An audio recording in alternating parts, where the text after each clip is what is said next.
Olá, alunos do sexto ano, mais um vídeo aqui explicando. Essa semana irei explicar a atividade de 3, ok? Onde aborda o assunto geometria plana. Vamos falar sobre ponto, reta e plano.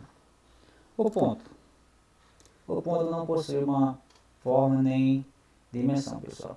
Isso significa que o ponto é um objeto adimensional, já que não possui dimensão. Um dos usos mais importantes do ponto refere-se à localização geométrica. Então, poderia representar uma cidade, um país, até um planeta, representando apenas por um ponto. Então, a representação do ponto ela pode ser minúscula ou maiúscula, vai depender de sua localização, certo? Como diz, o ponto é apenas uma representação. E falando agora sobre reta, as retas são conjuntos de pontos que não fazem curvas, tá, pessoal? Elas são infinitas para as duas direções. Como esses pontos não estão no mesmo lugar, é possível medir a distância, pessoal. Então, quando eu represento aqui uma reta, eu vou representar aqui uma reta, certo? A representação dela, apenas a representação, pois a reta ela é infinita, ok? Tanto para o lado direito como para o lado esquerdo, ok? Apenas estou fazendo uma representação. Então eu poderia medir a distância aqui de dois pontos nessa reta, reta A, reta B, certo? Poderia ser a distância de uma cidade a outra. Então eu poderia representar a partir de uma reta e dois pontos, essa distância.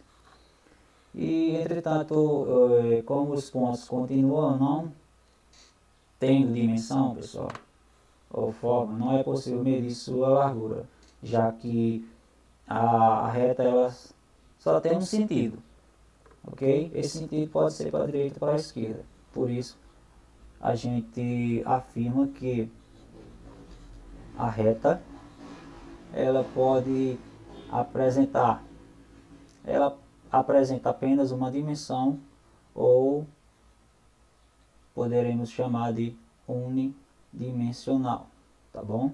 Já que ela tem apenas um sentido.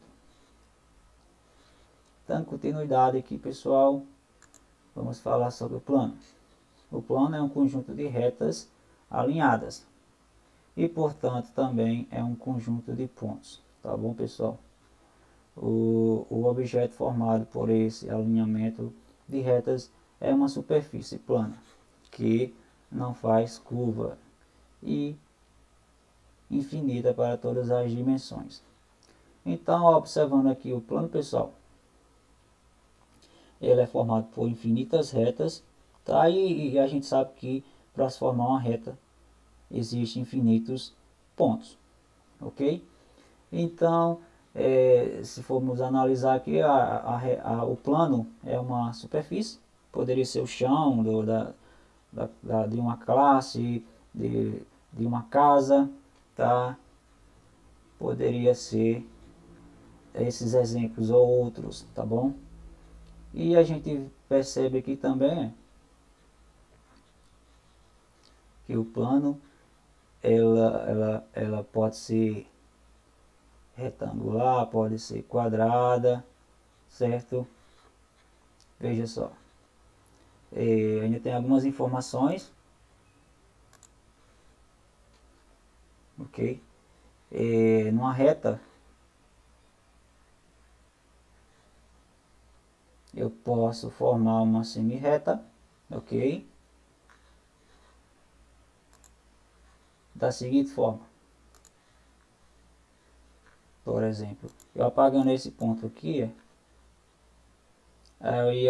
eu poderia afirmar que essa reta teria uma origem, tá? Que seria o ponto A, mas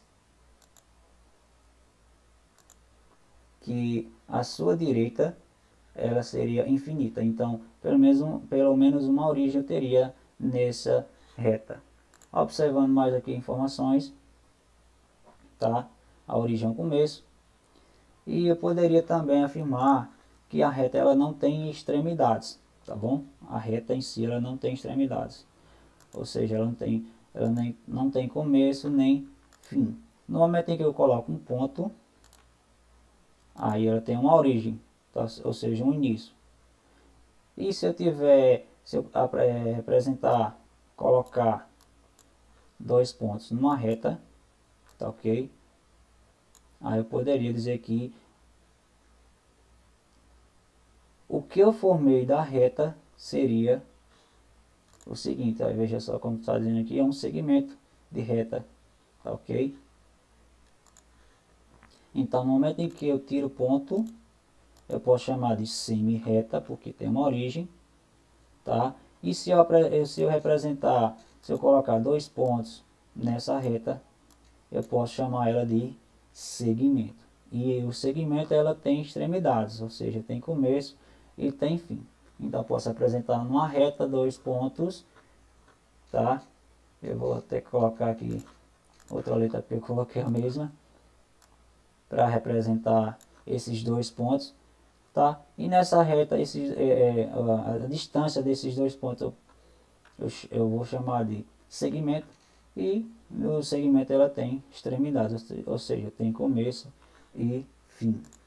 Deixa eu ver aqui. Sim, para representar o ponto a gente representa por letra maiúscula, tá bom? E o plano a gente representa sempre por letras gregas, tá ok? Enfim, é basicamente isso, ok pessoal? Na atividade aqui a gente observa algumas coisas interessantes. Veja só, a primeira questão, vocês vão marcar verdadeiro ou falso, tá bom? Nas afirmativas aqui. E para concluir, pessoal, a gente vai falar sobre retas paralelas. Duas retas distintas, pessoal, ou seja, diferentes. Tá aqui, ó. Para eu representar uma reta, eu vou representar por uma letra minúscula, tá bom? Aqui eu tenho a reta R e a reta S. Essas duas retas distintas irão assumir as seguintes posições, tá bom? Veja só, as retas paralelas, por exemplo. Duas retas são paralelas se pertencerem ao mesmo plano, tá bom? Então, eu poderia pegar aqui a representação de um plano, ok?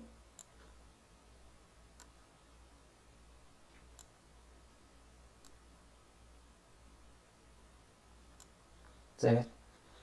Então, as duas retas são paralelas e pertencem ao mesmo plano. Nesse caso aqui, coplanares, estão dentro do plano e não possuem pontos de interseção ou pontos em comum. Então, ao estender essa reta ou para a esquerda ou para a direita, essas duas retas, eu não vou encontrar nenhum ponto, ou seja, em nenhum momento que eu representar essas duas retas, elas vão se cruzar nesse sentido aqui, pessoal, e formar um ponto. Isso não existe, tá bom? Então, quando eu tenho duas retas paralelas, elas nunca vão se encontrar, ou seja, não vão nunca ter um ponto em comum, tá bom? As retas paralelas. Então, isso aqui não existe, tá bom? Em duas retas paralelas. Já as retas concorrentes é o contrário, certo? As duas retas concorrentes possuem apenas um ponto em comum, ok? Então esse ponto aqui que acabou sendo formado nessas duas retas, a reta R e a reta S, tá? Por representar, por formar esse ponto, esse único ponto, eu posso chamar essas duas retas de retas concorrentes, tá bom? E não é necessário que pertençam ao mesmo plano. Poderiam estar essas duas retas em dois planos diferentes. Então, só resumindo, as retas concorrentes são aquelas retas que formam um único ponto, ou seja, elas vão se cruzar, e já as retas paralelas elas nunca vão se encontrar, ou seja, nunca vão formar um ponto, tá? Em um determinado momento em que eu estender elas, tá bom? É um assunto novo para vocês, eu espero que vocês tenham entendido, tá bom? Aqui na atividade extra, ela vai estar mostrando aqui para vocês resolverem, né, sobre retas paralelas e retas concorrentes, tá bom? Vocês vão observar a figura e escrever se os pares de retas são paralelas ou concorrentes. Por exemplo, A e D. A e D. Então essa reta aqui A e essa reta D. Ela é paralela ou concorrente? Tá? E a reta A e B. A e B. Ela é paralela. Essa reta aqui é paralela a essa ou é concorrente? Então vocês vão escrever aqui essas duas respostas, tá bom? E marcar as alternativas aqui, se é verdadeira ou falsa, tá bom, pessoal? Então até o próximo vídeo.